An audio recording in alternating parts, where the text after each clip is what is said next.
রথযাত্রার আবহে রবীন্দ্র সদনের মঞ্চে ভক্তি, ঐতিহ্য এবং শিল্পকলার এক অপূর্ব সমন্বয়ে অনুষ্ঠিত হলো বিশেষ অনুষ্ঠান জগন্নাথ মঙ্গলম। এই ব্যতিক্রমী নিবেদনের সমগ্র পরিকল্পনা, সৃজনশীল পরিচালনা এবং প্রধান পরিবেশনায় ছিলেন বিশিষ্ট সঙ্গীত শিল্পী সৃজন চ্যাটার্জি, যার শিল্প ভাবনা গোটা অনুষ্ঠানে এনে দেয় এক অনন্য মাত্রা।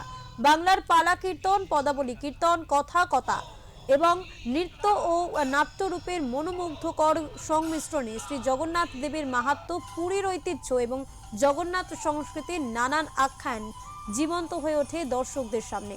প্রায় ৩০ জন শিল্পীর সম্মিলিত পরিবেশনা সৃষ্টি করে এক আধ্যাত্মিক এবং নান্দনিক আবহ, যা উপস্থিত দর্শকদের মুগ্ধ করে। সঙ্গীত শিল্পী সৃজন চ্যাটার্জি জানান, রথযাত্রাকে কেন্দ্র করে প্রভু জগন্নাথ দেবের আখ্যানকে সম্পূর্ণ নতুন শিল্প ভাষায় দর্শকদের সামনে তুলে ধরাই ছিল এই প্রযোজনার মূল উদ্দেশ্য। তাতে যে ওড়িশি নৃত্যের অংশটি রয়েছে, আলকাজি আপনি আসেননি।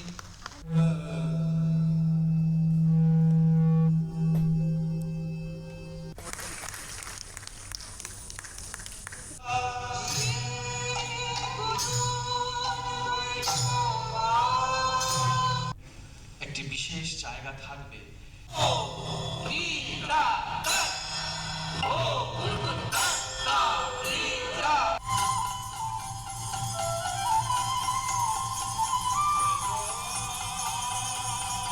এবং তার সঙ্গে শাস্ত্রীয় সঙ্গীত গান্ধর্বমের মঞ্চে রথযাত্রার উদযাপন করছি, এবং অবশ্যই সেটা সুর, তাল, ছন্দ, কথার রথযাত্রা। জগন্নাথ মঙ্গলম আমাদের একটি প্রযোজনা, যার মধ্যে বাংলার পদাবলী কীর্তন, যাত্রা, কথকতা এবং তার সঙ্গে শাস্ত্রীয় সঙ্গীত এবং আধুনিক নাট্যশৈলীর একটা সংযোজন ঘটেছে। সব নিয়েই তার একটা সমন্বিত রূপ আমাদের এই প্রযোজনা জগন্নাথ মঙ্গলম। এই জগন্নাথ মঙ্গলমে আমরা জগন্নাথ লীলাই মূর্ত করেছি আর কি।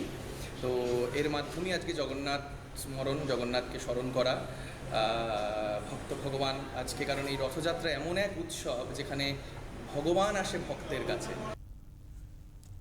গত কয়েকদিনের ভারী বৃষ্টিপাতে